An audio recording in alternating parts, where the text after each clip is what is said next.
what does manhood mean to you?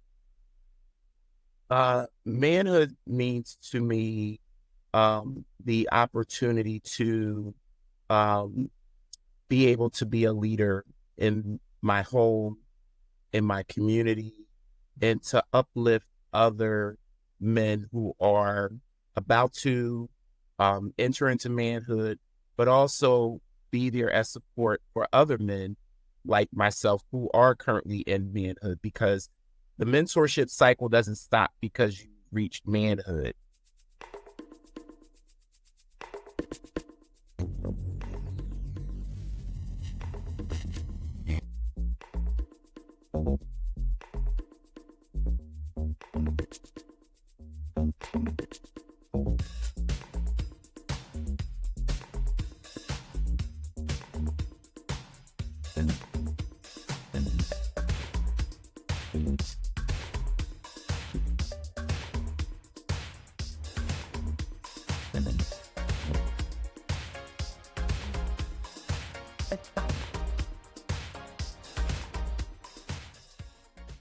Hi, and welcome to another edition of King Crush Thursday, the series where we highlight and uplift Black men, because frankly, not too many people are doing it. My name is Val Gay, and I'm super excited to talk to this brother today. He is many things. He's a youth pastor, he's a full-time college professor, university professor, and he's an author. His name is Dr. Wesley Proctor. Hi, Dr. Proctor. How are you? How are you, Val? Pleasure to be here. Thank you for having me. Absolutely. Thank you so much for being here. And I'm so glad that you're here because you're contributing to what I hope will be the breaking open of the very myopic and narrow portrayal of Black men in our society writ large. And, we know that Black men are more than what we see in the media. As one brother said, it's not incorrect, it's just incomplete, right? And that the brothers that we see on TV and in the media and in the movies, for the most part, do not fully represent all of our community. And so I'm so grateful that you are here because we are creating this repository of 6 questions with the goal of having them answered now well over 100 positive and successful Black men, with the goal of having a young king who may or may not have positive Black male role models in his life to be able to come to this repository, see the same 6 questions answered in a myriad of ways, and hopefully find guidance there. And for the rest of us who are neither male or even Black, for us to look into this repository and have our minds altered and expanded to what are possibilities beyond what we see every day. And maybe it'll make us a little bit more critical in terms of our thinking in other areas, but that's a different story. Yeah. So, and so with that, I'm so glad that you're here. And I'm gonna get started with the first question, which is, what does manhood mean to you? Manhood means to me the opportunity to um, be able to be a leader in my home, in my community, and to uplift other men who are about to enter into manhood, but also be there as support for other men like myself who are currently in manhood, because the mentorship cycle doesn't stop because you reached manhood.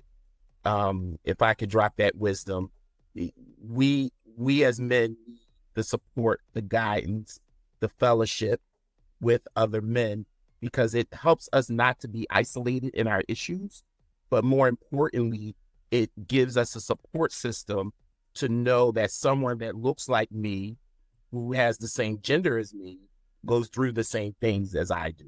So manhood to me is a conglomerate of all of those things. That is beautiful. Thank you. Thank you so much. So, Dr. Proctor, who and or what is important to you? So one of the things that's very important to me is my faith. Um, I am a Christian man. I do love Christ, and I am a pastor. Um, but I think my journey into getting becoming a Christian has been very instrumental for me. The men in my church have been very important to me, and I'm a mama's boy. Even though men are important, but my mom has really been my solid rock in terms of getting me, because before I was Dr. Proctor, I was Wesley. I'm a son, I'm a brother, and those titles are just as important as being a doctor. And my family's very important, my faith, and I would have to say my friends. That's wonderful. Thank you. Yeah. Thank you. Yes. So, Dr. Proctor, how do you want us to see you?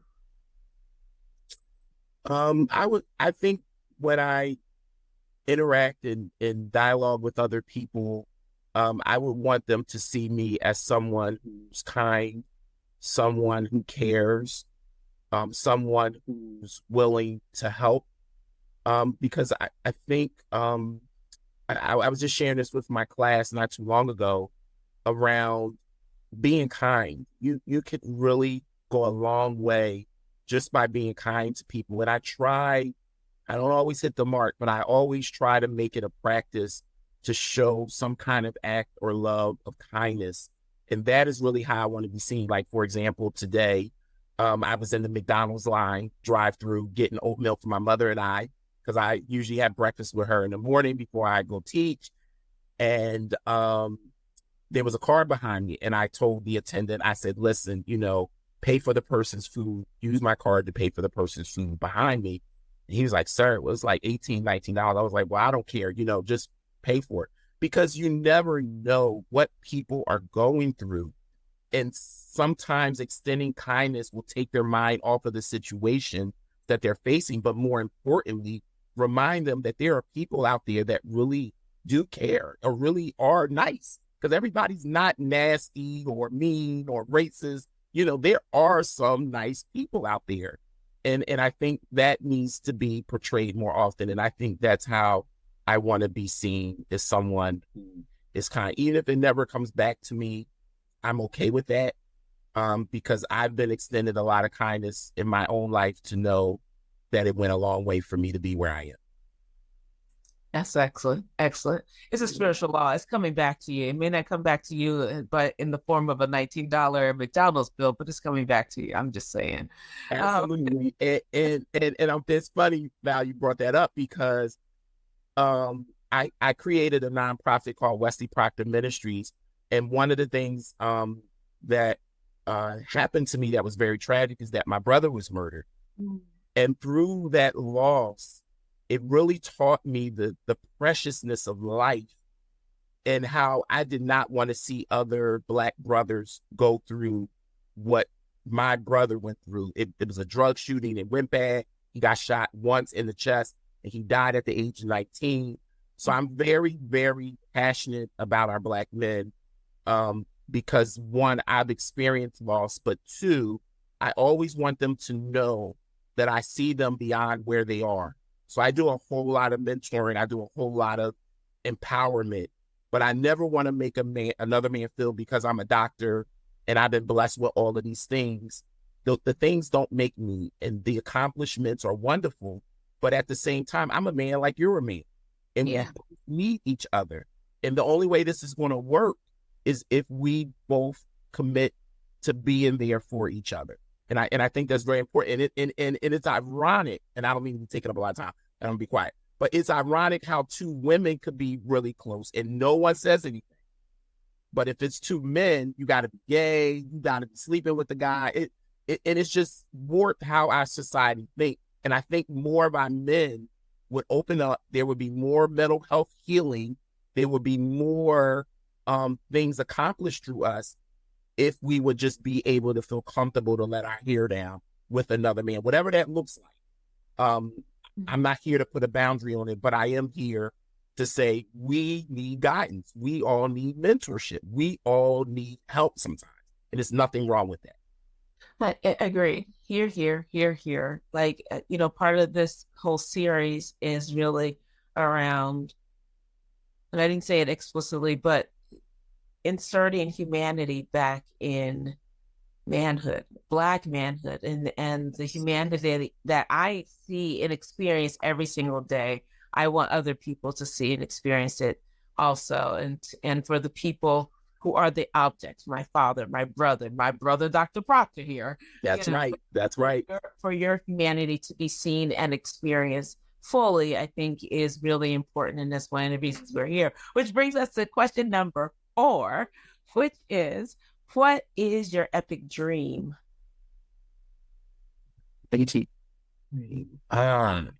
So I would have to say that I would always, this is at the top of it, I would always want to be a blessing to my mother. Unfortunately, my dad is no longer around. He passed at the age of 50, 20 years ago. And, you know, I try to preserve my relationship with my mother as much as I can. And I think now that I'm older, I appreciate who she is and the sacrifices she made for me as a parent. And I wasn't able to do that for my dad, but for my mom, you know, I'm going to do whatever I can, and then shine that light on other young men, to be able to create some type of mentoring system, some sort of village where they can tap into resources of other men of color to be able to do that. But my dream, and I'm working on it, I'm going to be opening up a community center. It's going to be named after my mother through my nonprofit. We got a building donated to us through Wells Fargo Bank, and we got grant money to rehab the building. So I'm very excited about having this community center because it's not in the neighborhood, and it would be a resource to other, you know, Black and brown communities, and more importantly, our Black and brown brothers. So I'm very excited about that. And my dream, my ultimate dream, is just to be able to rest more. I don't think I do enough self-care. I am telling on myself, yes, Black men, when you hear this and you see this, take care of yourself. Now, I go to doctors and all of that, but resting and vacation, now that I'm on this side of my life at 50, I look good for 50. I know I do, Val. You ain't got to say it. I look good. But but I'm beginning to learn the wisdom and importance around taking care of yourself. So I'm taking more trips, taking more vacations, you know, putting my feet up a little more, and all of the 99 different hats that I wear. That's my ultimate dream, that I never lose sight of the work that has to be done in front of us, but also understanding you have to take care of yourself to continue to do the work. Amen. That's awesome. That's awesome. Yes. Excellent. Excellent. Thank you. I'm sorry if I'm long in my answers. You know? No. Here's the thing. Let me just say this. I say this often to the brothers, but I don't think I ever really say it on camera. There is no right answer. There's no wrong answer. There is no too short answer. There's no too long answer. It is just your answer. Your answer is what is true for you and will resonate with someone who is watching and one day will read this. That's what's important. We are here. The space is here for you. And I'm grateful that you are contributing to it. So please talk. And I appreciate that, Val. I really appreciate you giving us this platform. And I know for me, when I graduated from Penn with my doctorate degree, I got offered a job out of town. It's going to pay me a lot of money. I turned down the job. My friends were like, that's career suicide. You're a Black man. You got an Ivy League education. Why would you not take this job? But I felt called and compelled to be in my community. The very community that celebrated me and allowed me. I went to school, earned 3 degrees, 10 years straight of college with no student loan debt. I'm like, God, that is the hand of God. And I don't believe God would uproot me and just not have me use these degrees for his glory. So in turn, I volunteered at my church. I didn't get a job for like 2 years. My mom and my sister was taking care of me. It was very humbling. But I think for our Black men, we see success and we see the Range Rovers, we see the nice things, but we don't always talk about what it took for us to get there. And we don't always share our scars that, hey, this is not going to be easy. So I think that's where mentorship comes in, but I think it also allows us to be transparent, because now I'm a faculty member. I'm a professor at Villanova. Wow. And working in the public administration department, teaching classes that I love, up for tenure in a couple of years, all of these things I never would have thought would have happened to me full circle. But these are the things that happen when you're consistent and when you stay the course. And to your point earlier, I believe that God honors kindness, and he honors, sacrifices that we make when they're done right. So, I'm just grateful, to be where I am today, and I don't take it for granted. That's awesome. That is so awesome.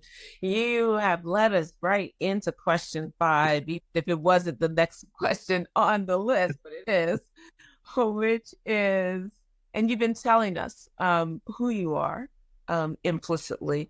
I'm going to ask you explicitly, Dr. Wesley Proctor, who are you? Who am I? I'm an older brother to my younger brother, who really looks up to me. I'm human, I make mistakes. I don't always say the right things.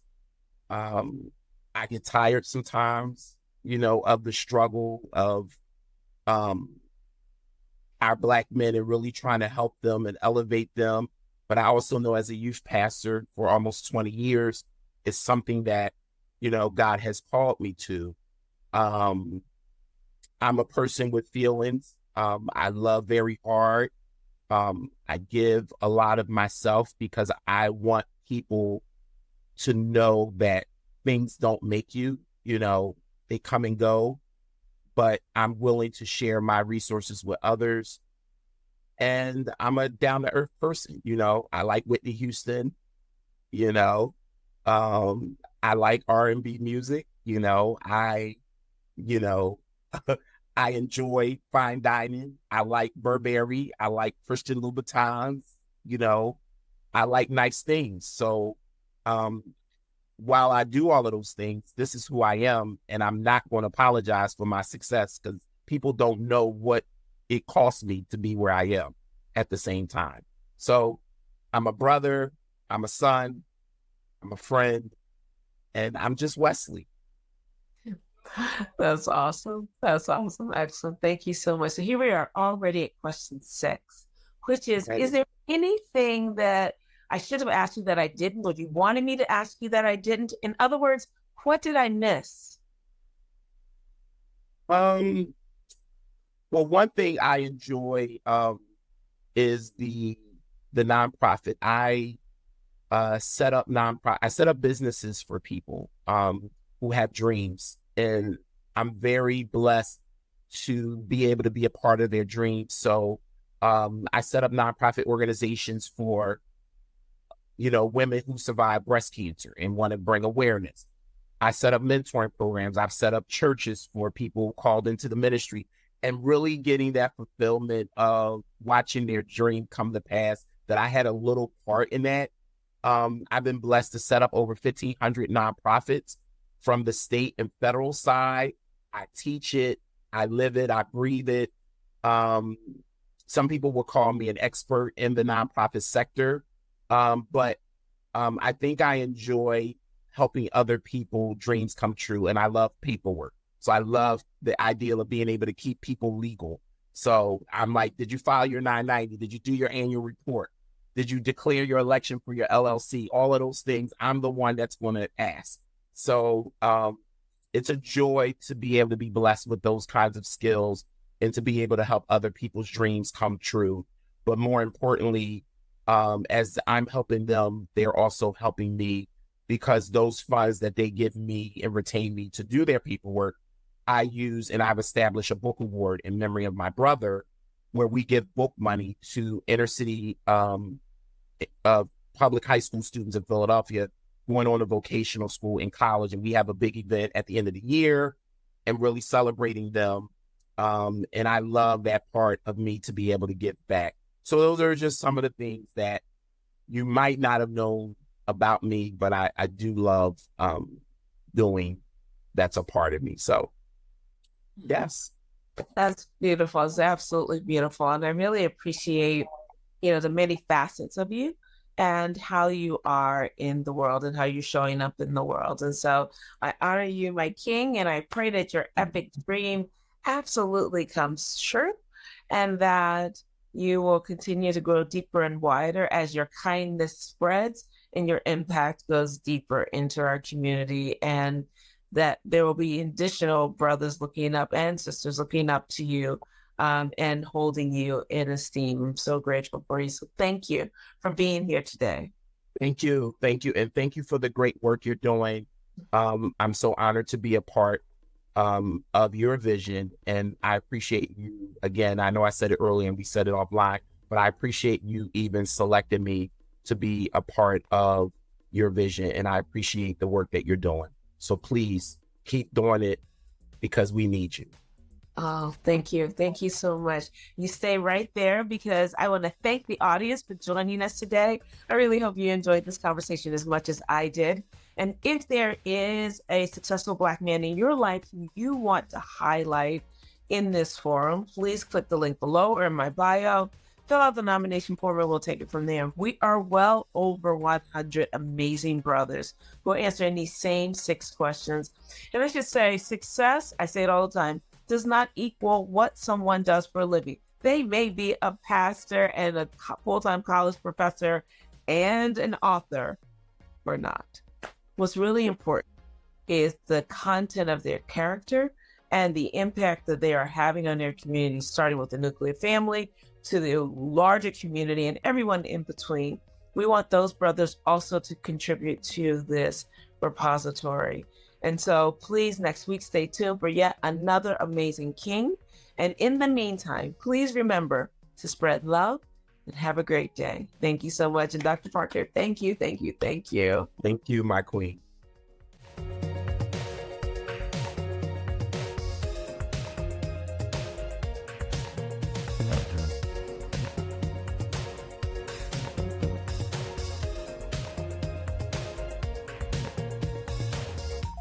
Whoa.